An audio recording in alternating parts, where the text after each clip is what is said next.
بسم اللہ الرحمن الرحیم۔ السلام علیکم ورحمۃ اللہ وبرکاتہ۔ میں محمد اسامہ سرسری۔ اس ویڈیو میں ہم لفظ لنسفعن کی تحقیق ملاحظہ کریں گے۔ قرآن کریم کی آیت کریمہ ہے، اعوذ باللہ من الشیطان الرجیم، بسم اللہ الرحمن الرحیم، کلا لئن لم ینتہ لنسفعا بالناصیہ۔ سورہ علق کی آیت نمبر 15 ہے، اس میں ایک لفظ ہے لنسفعن۔ آیت کا ترجمہ دیکھیں، خبردار اگر وہ باز نہ آیا تو ہم اسے پیشانی کے بال پکڑ کر گھسیٹیں گے۔ اس آیت میں جو لفظ لنسفعن ہے، اس کے بارے میں سوال یہ کیا جا رہا ہے کہ کیا لفظ لنسفعن میں کتابت کی کوئی غلطی ہوئی ہے؟ اس کو نون کے ساتھ لکھنا چاہیے تھا، غلطی سے الف لکھ دیا گیا، یا یہ ظاہری طور پر عربی قواعد کے خلاف ہے؟ اس طرح کے سوالات بہت سارے لوگ مجھ سے کر رہے ہیں، کمنٹس میں کر رہے ہیں، تو سوچا اس کا تفصیلی جواب آپ کے سامنے پیش کر دوں۔ یہاں سب سے پہلے تو یہ سمجھیں کہ عربی قواعد تمام کے تمام اہل عرب فصحا اور بلغا کے تابع ہیں، خواہ ان قواعد کا تعلق املا سے ہو یا تلفظ سے۔ اب یہ بھی سمجھیں کہ یہ تمام فصحا اور بلغا جن کا کلام دیکھ دیکھ کر بعد والوں نے عربی گرامر اور بلاغت کے دیگر علوم مرتب کیے ہیں، وہ سب بھی قرآنی بلاغت کے آگے عاجز تھے۔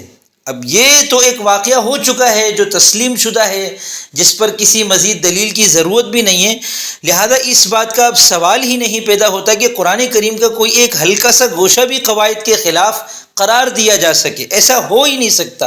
جیسے بچے کے بارے میں یہ تو کہا جا سکتا ہے کہ یہ شکل و صورت میں اپنے باپ پر گیا ہے یا نہیں گیا، لیکن باپ کے بارے میں یہ کوئی کیسے کہہ سکتا ہے کہ یہ اپنے بچے یا بیٹے پر گیا ہے یا نہیں گیا؟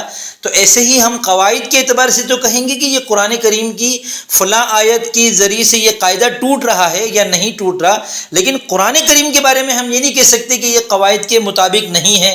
قرآن کریم سے تو قواعد نکال کر بنائے گئے ہیں، پہلی بات۔ اب لفظ لنسفعن کو سمجھتے ہیں کہ یہ کیا ہے۔ لنسفعن کا ترجمہ آپ نے آیت میں دیکھ لیا۔ صرفی تحقیق اس کی یہ ہے کہ یہ صیغہ جمع متکلم ہے، لام تاکید بانون تاکید خفیفہ کی گردان ہے، فتح یفتح کا باب ہے، اور ہفت اقسام میں سے یہ صحیح ہے۔ ٹھیک ہے، صفع یصفع سے نصفع بنا، اس کے شروع میں لام کا اضافہ کیا، آخر میں نون تاکید خفیفہ کا اضافہ کیا، تو یہ بن گیا لنسفعن۔ یہاں یہ بھی سمجھ لے کہ ہم صرف کے اندر پڑھتے ہیں لام تاکید بانون تاکید خفیفہ کی گردان، جیسے لیفعلن، اور اس کا جمع متکلم لنفعلن، تو اس کے وزن پہ بنا لنسفعن۔ لیکن یہاں مفسرین نے اس لام کو جواب قسم قرار دیا ہے، اور کلا لئن لم، لئن جو ہے نا، اس کے ذریعے سے انہوں نے بتایا کہ معنوی طور پر یہاں قسم کے معنی مترشح ہو رہے ہیں، تو اب لنسفعن کا جو لام ہے یہ جواب قسم کے طور پر ہے، تو یہاں نون جو ہے وہ تاکید کے لیے ہے۔ ایک بات تو یہ ہو گئی۔ اب یہاں قرات کے اعتبار سے دیکھتے ہیں ہم، تو جمہور کی قرات نون خفیفہ کے مطابق ہے، اس کے علاوہ دو قرات اس کے اندر اور ہیں، لنسفعن بالناصیہ اور لاسفعن بالناصیہ، یعنی واحد متکلم کا صیغہ اور جمع متکلم کا صیغہ، جو کہ نون تاکید ثقیلہ کے ساتھ پڑھا جائے، لیکن جو جمہور کی قرات ہے وہ ہے لنسفعن بالناصیہ، جس کو ہم ملا کے بولتے ہیں لنسفعن بالناصیہ۔ اب یہاں لنسفعن کے نون کو الف سے بدلنے کا قاعدہ یہ ہے کہ تنوین اور نون خفیفہ سے پہلے اگر زبر ہو تو انہیں حالت وقف میں الف سے بدل دیتے ہیں۔ جیسے زیدن، اگر زیدن میں تنوین ہے، دو زبر ہے، اس سے پہلے تنوین کا نون ہے اور اس سے پہلے زبر ہے، یعنی دو زبر ہے، تو اب اس کو حالت وقف میں ہم کہیں گے زیدہ۔ اسی طرح لنسفعن ہے تو اس کو حالت وقف میں ہم کہیں گے لنسفع۔ یہ تو ہو گئی ایک بات۔ اس کا حوالہ بھی آپ کو میں دے دوں گا، انشاءاللہ لکھا ہوا آ رہا ہوگا کہ امام مبرد رحمۃ اللہ علیہ کی کتاب ہے المقتضب، اس کے اندر انہوں نے اس پوری بات کو وضاحت کے ساتھ بیان کیا ہے۔ اب ایک سوال یہ رہ جاتا ہے کہ یہ تو وقف کا قاعدہ ہے کہ جب آیت میں لفظ لنسفعن آخر میں آئے گا تو اس میں ہم لنسفع کر دیں گے، مگر اس آیت میں ہم دیکھتے ہیں کہ یہ آخر میں نہیں ہے، لنسفعن بالناصیہ، ناصیہ پر آیت مکمل ہو رہی ہے، تو یہ تو آخر میں نہیں ہے، تو پھر یہاں وقف کا جو قاعدہ تھا وہ آیت کے بیچ والے لفظ پر کیوں جاری کیا گیا؟ اس کے تلاش کرنے پر مجھے دو جواب ملے ہیں۔ ایک جواب کا تو مجھے حوالہ ملا ہے، اور دوسرا جواب میرا اپنا ذاتی ذوق ہے، میری ذاتی رائے ہے، جو ممکن ہے غلط ہو، لیکن میں آپ کے سامنے پیش کر دیتا ہوں کہ ایک وقف کے قاعدے کو آیت کے بیچ کے اندر کیوں جاری کیا گیا۔ دیکھیں یہ وجہ کیا ہے کہ ہم قرآن کریم کو دیکھ کر قاعدہ مرتب کرتے ہیں۔ ہمارے جتنے بھی قواعد ہوتے ہیں، کلام عرب کو دیکھتے ہیں، فصحا اور بلغا کے کلام کو دیکھتے ہیں، اور قرآن کریم کو دیکھتے ہیں، اور اس کے ذریعے سے ہم قواعد بناتے ہیں۔ تو لنسفعن بالناسیہ تو لکھا ہوا ہے، اب قاعدہ بنانا ہے۔ اسی طرح ہم کلام عرب میں دیکھتے ہیں تو بہت سے اشعار ہم کو ایسے ملتے ہیں جہاں نون تاکید خفیفہ کو الف سے بدلا ہوا ہے، یا نون تاکید سے پہلے پیش ہے تو اس کو واو سے بدلا ہوا ہے، تو اب ہمیں اس کو سامنے رکھ کر قاعدہ بنانا ہوتا ہے۔ قاعدہ آپ کے سامنے آ گیا، اب صرف ایک اشکال کے دو جواب آپ کو دینے ہیں کہ یہ وقف کا قاعدہ تھا، اس کو آیت کے بیچ میں جو لفظ ہے اس پر کیوں جاری کیا؟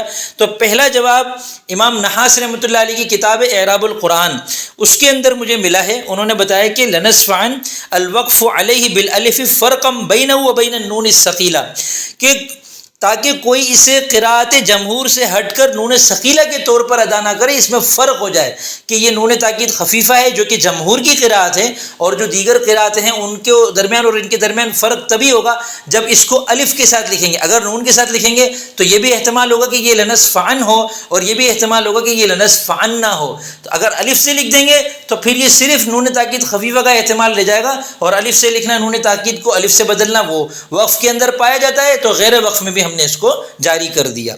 یہ تو ہو گئی اعراب القرآن للنحاس کی بات۔ دوسرا جواب یہ ہے جو میرے ذہن میں آ رہا ہے کہ دیکھیے گزشتہ 9 آیات کا آپ اختتام دیکھیے، سب کے آخر میں الف آ رہا ہے۔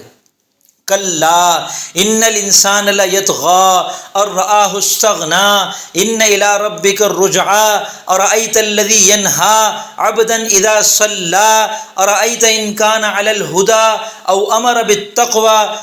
پچھلی 9 آیتوں کے آخر میں الف ہے، اس کے بعد یہ آیت ہے کلا لئن لم ینتہی لنسفعن بالناسیہ۔ اس آیت سے الف والا جو قافیہ تھا، ہم اس کو قرآن کریم کے اندر قافیہ تو نہیں کہتے، تو جو الف کی جو ترتیب ایک چل رہی تھی وہ ترتیب اس آیت میں گویا ٹوٹ رہی ہے۔ تو اگر کوئی لنسفع پر وقف کرے گا تو وہ ترتیب برقرار رہے گی۔ دیکھیں کلا لئن لم ینتہی لنسفع، اب پچھلی 9 آیتوں کی طرح یہ آیت ملا کر ٹوٹل 10 آیتیں ہو جائیں گی۔ پھر اگر وقف کر لیا اب دوبارہ پیچھے سے پڑے گا لنسفعن بالناسیہ، اب آگے ناسیۃ کاذبۃ خاطیہ، تو آگے کی 3 آیتوں میں ناسیہ جیسا لفظ ہے۔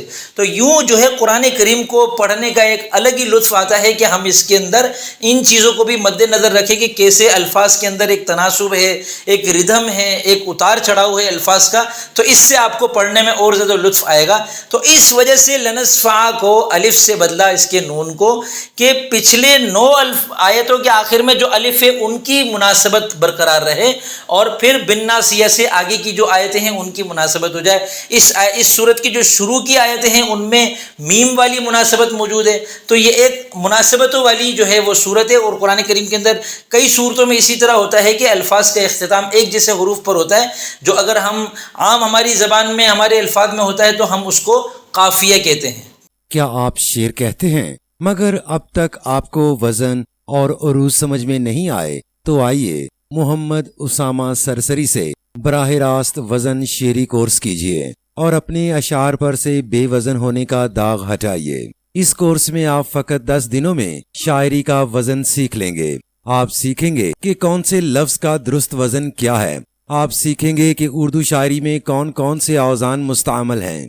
واٹس ایپ نمبر پر رابطہ کیجیے 0333283768 یا 030422151717۔ آپ کا خادم محمد اسامہ سرسری۔